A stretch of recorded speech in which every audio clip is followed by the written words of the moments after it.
was Cinderella, so bad at soccer. I don't know. She kept running away from the ball. Oh, okay. Here's another good one. Didn't get a good enough laugh in that one. What did the horse say after it tripped? I don't know. What did the horse say after it tripped? Help, I've fallen and I can't giddy up. There we go. We got a good laugh on That that one was a good one, yes. It's Gina And Don. with Focused Healthy Family, and it's time for another Tuesday Tips. And today's tip is the best thing to read when raising a child is the child. Maybe it's even more important to read ourselves. The problem with most problem-solving books is that they start out with the idea that the child has a problem. That is a reference from the book Whole Child, I can't even say it. Whole Child, Whole Parent by Polly Berrien. Berends. Maybe you could say that better. We'll put it in the show notes. Yes. So, the best show thing to notes? read when raising, that's what other podcasters say. Oh, do they really? Yes. Show notes. Da, da, da, da. Now I have to put on a show. Humor. That was the last sorry, Tuesday yes. tip. So there's so many books out there for new parents, expectant parents, what to do with your kids, how to raise them. A lot of theory.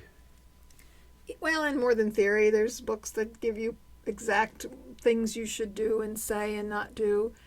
And yet each child comes to us with their own unique personality, their own unique experience, depending on when they're born in the family, the time period, whether they have older siblings or not, what type of family it is, are there step parents, is it a single parent? And so all these different factors make up this unique child. And so reading the child, what does that look like? Well, it's about listening and really listening and hearing what's going on for them, honoring their feelings, letting them be able to speak, talk. And be who they are. Yes. I have another favorite quote. It's about raising the child you have, not the child you thought that you would have. You know, the Yes. expectations that maybe our child reminds us of a sibling or someone else we know. And so are we putting on that expectation onto our child? Are we expecting them to act in the way that this other person does? Or maybe our expectations of what, our child would look like, We have a son and we want him to play football and basketball just like we did growing up. And so that's what we're going to instill in them. And yet, are they enjoying this? Are they doing this because this is what you love? Well, yeah, you're kind of living your life vicariously through your them. child, And so allowing them to be who they are. And so it takes a little bit of stepping back and tuning in. When when your baby comes into this world, whether you adopt it or however the child comes to you, as an infant, tuning into their cries. Different cries have different meanings, and the crying is how they communicate. So it's not something that we need to stop. The goal is not to keep the child quiet. It's to understand what the issue is, what's going on for them, and tuning in and listening to them and following their lead. Well, I like the part, too, about the first place you might want to go is tuning into yourself to understand what it is about that you want to put expectations on them, what's going on for you, to help you to be able to be ready for listening to them. And especially if you're getting triggered by something that they're doing. Okay, what's this about? What's this? How's this affecting me? Am I back in my own childhood? Am I recounting something that's happened to me? How do I get out of my own way to really be here for my child? And so you have to take the time to do the self-work. You have to take care of yourself and nurture those needs and work on those areas of difficulty that you have so that you can be more effective as a parent, so that you can be more present with your child, so that you can be there for them in the moment of who they are. Yeah, and I like that the thought of being present, being there in the moment, not being 3 miles ahead of yourself trying to think of what you're going to say, do, or react with, and not being 3 miles behind you, basing yourself on your history. And on that same note, when your child does something, are you taking it to the road of, well, if you steal things, you have a 5-year-old who stole something from a store maybe, or from a friend, you're going to grow up and you're going to be in jail. Are you projecting into their future this one little action that they've taken as a child? Are you putting their past on them? Well, you were colicky and cranky as a baby. You're still colicky. That's who you are and who you're going to be. You're putting these things onto your child, and maybe you had a difficult time with your child at some point, but maybe there were difficult things going on for you in your life, and so that it manifested for both you and your child. And so forgiveness is part of this, and being able to move forward and to be now. Well, and communicating, learning how to, I always like here again we mentioned the How to Talk So Kids Will Listen book that we work with, but they talk about simple one word or one phrase answers so that you can allow them to speak and tell what's going on for them. It's helpful in learning how to listen is how you communicate.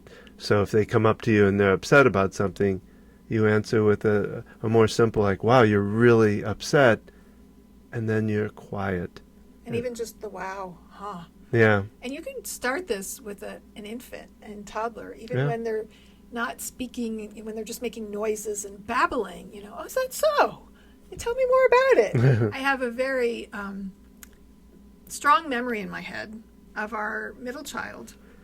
She was probably less than a year because she was an early talker, and you had been gone all day and came home, and she just babbled on and on and on for I don't know how long. It felt like a really long time, and it was like she was telling you all about her day in baby babble and things that didn't make any sense. And it was just so neat to see she was trying to express herself, and taking that time when your child's doing that just to tune in and be like, huh, is that so? And not worrying too much about trying to interpret all of it, is just to let it flow.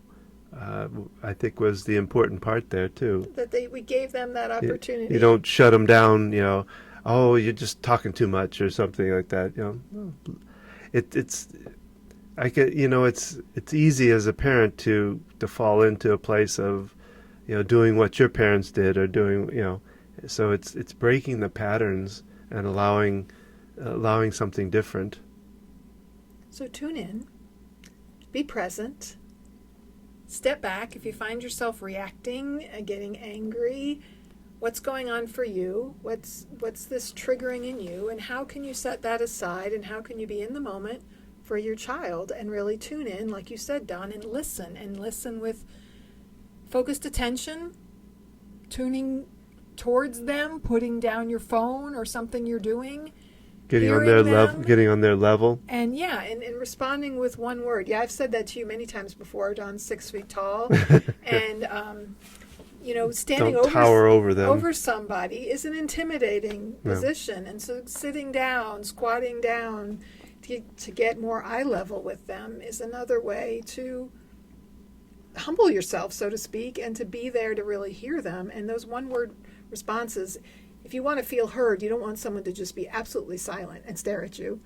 You want to know that they're hearing you. Some kind of grunt or something. That's interesting. Tell me more. Oh, wow. And being engaged in the conversation with them, and really trying to set your own stuff aside, your own narrative that's going on in your head, and like, okay, I'm just going to be here. I'm just going to hear what she's saying, and I'm going to repeat it back. That's one way to know you're really listening. Okay, so you told me this is what happened, and by doing that, your child can correct you if you've gotten something wrong, to know that they're, that you're hearing them, so that they feel heard. And a lot of this comes from, we do workshops from the book How to Talk So Kids Will Listen, and Listen So Kids Will Talk. And so if you want more of this and you want to find out more how to do all of this, just take a look at our website, focusedhealthyfamily.com, and we're going to be coming up with a workshop here pretty soon, here probably end of the summer. So tune in for that. Let us know. You can contact us through our website and let us know that if you're interested in that. And join us Thursday for our full-length podcast that we do every week. And remember, how you speak to your children today shapes their future and yours.